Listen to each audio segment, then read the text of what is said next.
Hi guys, thanks for joining me. I just wanted to make a quick video concerning the Exodus and that we should be starting to prepare for the Exodus. Now, why would you prepare for the Exodus? Well, who should be preparing for Exodus? The Exodus will come after the first passing of the throne.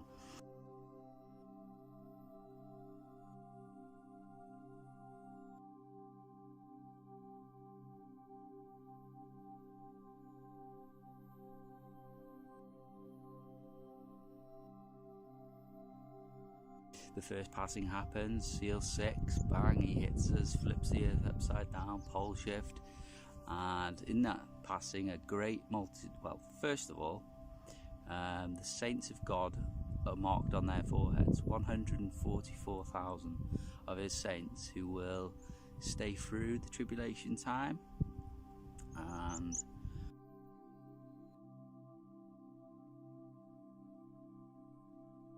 their ascension will be part of the second passing of the throne.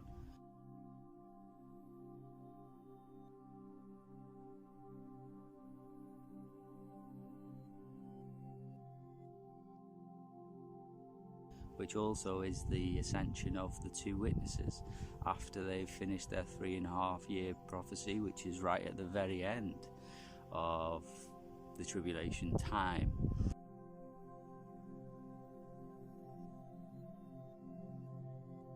But this first passing, you have them saints, 144,000 being chosen.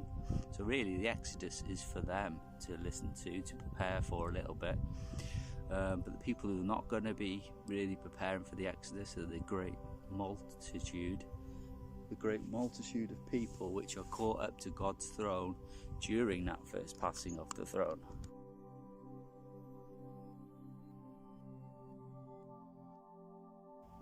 Great multitude, because obviously they will be saved and they will not hunger no more, neither thirst, neither shall the sunlight on them nor any heat, for the Lamb which is in the middle of the throne shall feed them and lead them to everlasting fountains of waters. So the great multitude of the first passing, seal 6, they don't have to prepare for the Exodus. But who will these people be? Well, all children under the age of accountability, so under the age of puberty. If you look at the Jewish custom, the child becomes an adult when they're around 12, 13.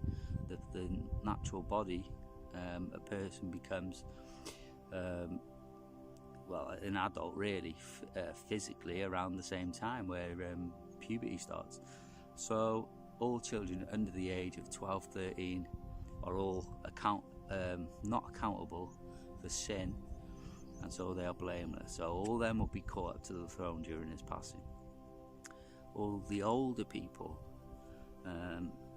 not to be trying to be nasty or cruel, but saints around my age, 30s, maybe one's in their 20s, maybe one's in their 40s, but once you start getting on to retirement age, then that's the time where these people have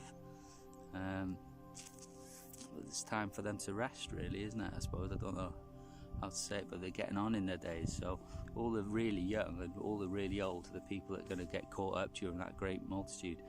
And you'll probably people in danger areas that have repented of their sins, that have been forgiven of their sins and washed themselves in the blood of the Lamb for forgiveness of sin, caught up as well. But the 144,000 saints at least, and the two witnesses, are going to survive this passing, which by the way is an extinction level event.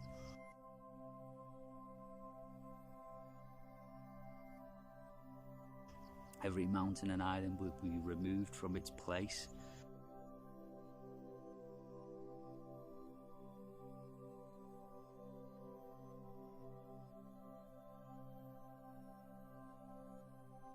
It's going to be and then you've got the trumpet judgments on top of that.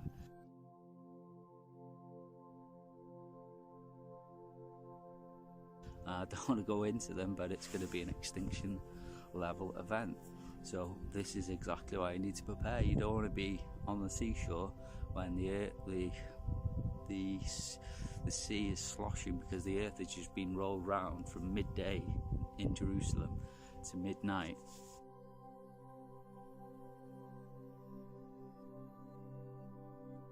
And the full moon is seen like blood. You don't want to be near the sea when that happens. That's why, I've made videos saying flee into the mountains, and, talked about where it's safe. But it would be nice if you just pack a few things. Cover, some sort of cover, tarpaulin, tent, blanket, some sort of cordage. Comes in handy, doesn't it? Some paracord, rope, string, whatever. Some basic tools like a cutting tool, maybe an axe, maybe a saw, something along them lines.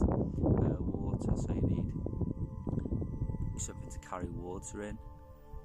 If you're that person that wants peace of mind, something to filter water with. But water is really important, so you want to take care of your water. Maybe have a thermo flask. What I have is a thermo flask and a cold flask to carry water. So just, not to go stupid or nothing, but combustion, you might want to get yourself a fire steel, some way of starting fire. Fire steel can be used, for a very long time. Obviously matches and lighters and stuff, they'll all run out. But, one person may start the fire one night, another person may start the fire another night, Things will last, and you develop the skills as you go, but just preparing for the Exodus and know that it's coming.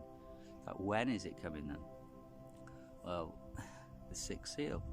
So you'll have seal 1, the Antichrist is crowned and released. Seal 2, war outbreaks from Israel.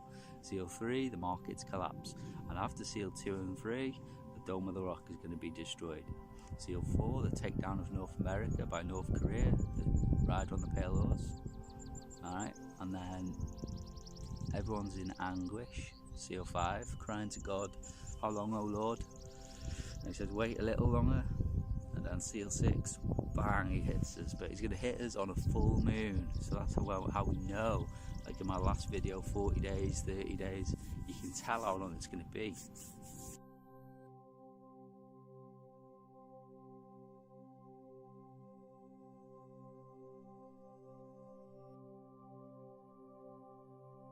So we know exactly when it's going to be. And if anyone comes back and says, oh, no one knows the time or the hour, not even the angels, but only the Father only, that Jesus says, which he did around 35 AD. But come to 90 AD, the beginning of Revelation, it says the revelation of Jesus Christ, which God gave to him. So something's happened after that, and that God gave him revelation, which reveals when it's going to happen. You know what I mean? So, yeah, so everything's been revealed. Where can we go? You'd have to see one of my other videos, either Flee to the Mountains or the last video I did about the destruction of the empires. Flee the East Coast, Appalachian Mountain.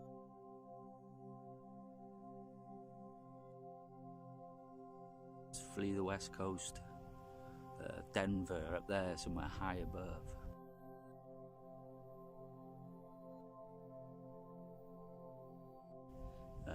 Don't be anywhere near the Mississippi River, so flee to one or the other.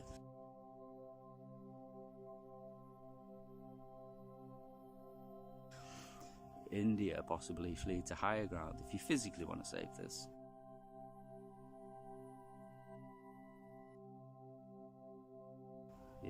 West coast of Australia, flee to the east, the high grounds are there, or the high grounds in New Zealand.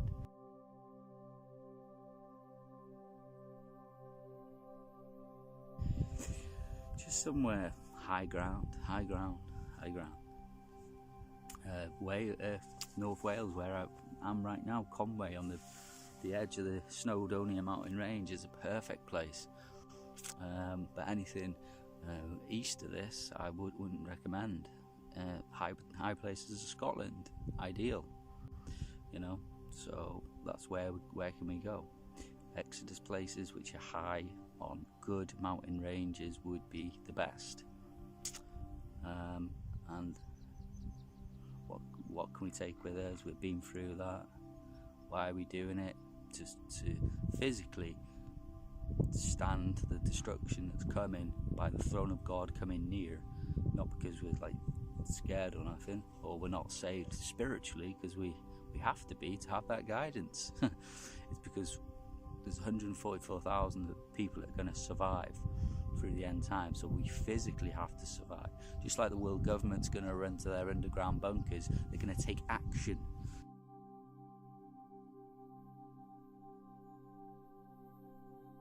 Yeah, to hide from this thing. But I believe in God, and I believe that He will make the way for people to be guided to physically take care of Himself, basically, and make the move. Make the move from England and whatever, come to Wales and stuff like that, or flee from the East Coast and Florida and go to the Appalachian Mountains with a tent on your back, even if it's just, think of it like Feast of Tabernacles. For 7 days you camp out. Just think of it as the camping thing, or marking it by the full moon. Don't wait for the Feast of Tabernacles to come in September, October. What I'm saying is use the full moon as like, well, when do we go? We go on a full moon. Which full moon? We don't know yet. We wait for the seals to happen, and then we know the full moon. Boom, that one there.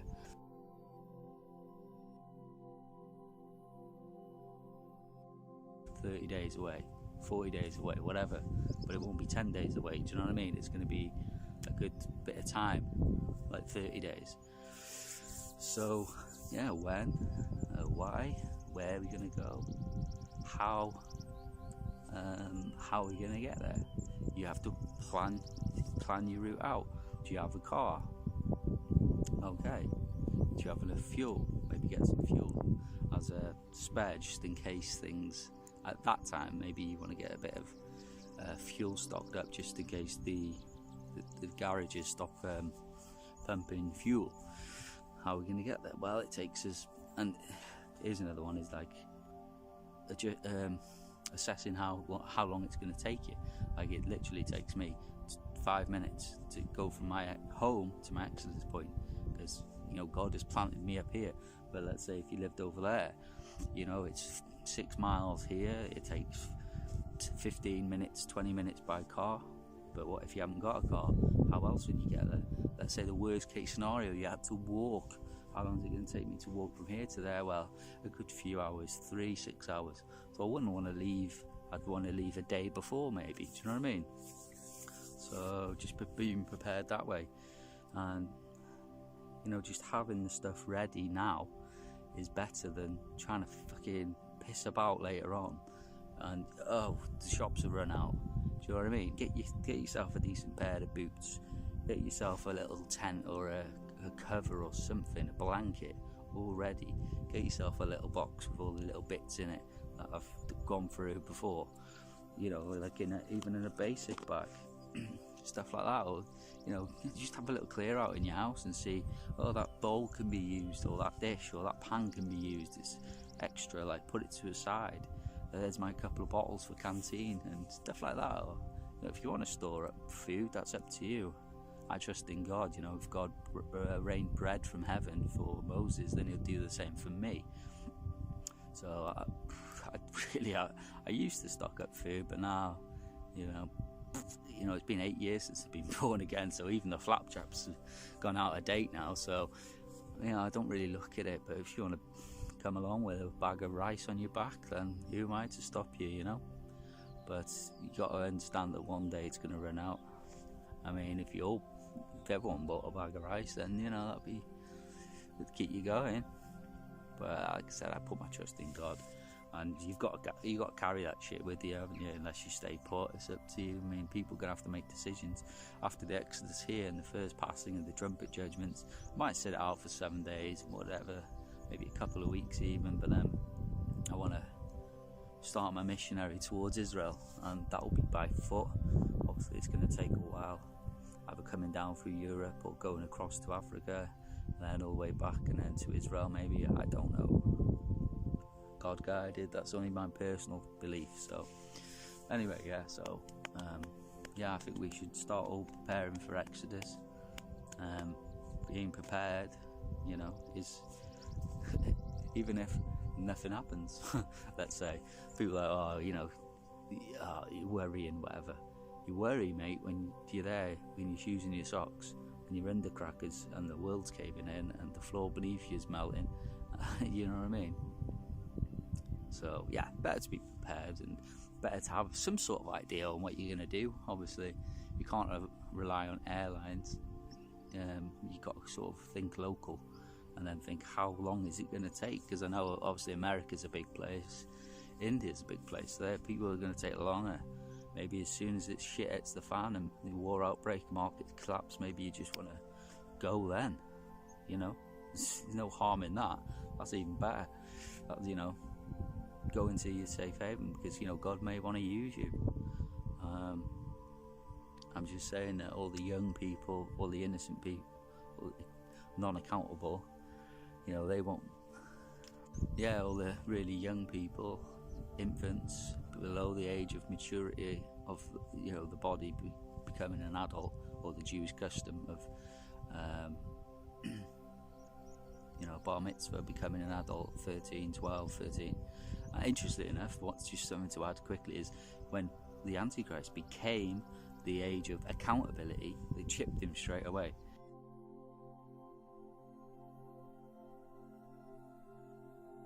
Almost like you'll never be saved, you'll always be condemned. As soon as he became the age of accountability, 12 years old, he was chipped with a microchip, Prince William. So he's always been, as soon as he was accountable, he was condemned just by that implant. So yeah, all the young people, all the old people, but I'm not saying that all the old people are gonna go to heaven because they're gonna struggle or whatever. It might be that some older pastors may stay and be used by God. So then people will have it in their spirit though they'll have to physically move. Do you know what I mean? They'll have to physically do something. Faith. All right, it's nice. It's you have to have faith, but then you have to go and work. You have to works equals grace. Faith equals your works, and then it equals your result is your grace. So to have the grace of Lord Jesus Christ, you have to do what he did and have the faith in him. Do you know what I mean? So yeah, you've got to listen to the Spirit. And if the Spirit says, yeah, I'm going to serve God through the end of the age, good. I'll recognise that there's going to be an extinction level event and you're going to survive. So you're going to have to make provisions. You're going to have to find a safe place. If you don't know, contact me direct and I'll tell you where I'd go to. But the ones that are not having this in the Spirit, they just say, I just want rapture, I just want out of here. Well, good. Get out of here, because you won't be any good for the end of the age. Because I was just thinking about this and how's God going to work it. But at the end of the day, God gives the Spirit to the person who's going to live through the end of the age to understand the things of the end of the age.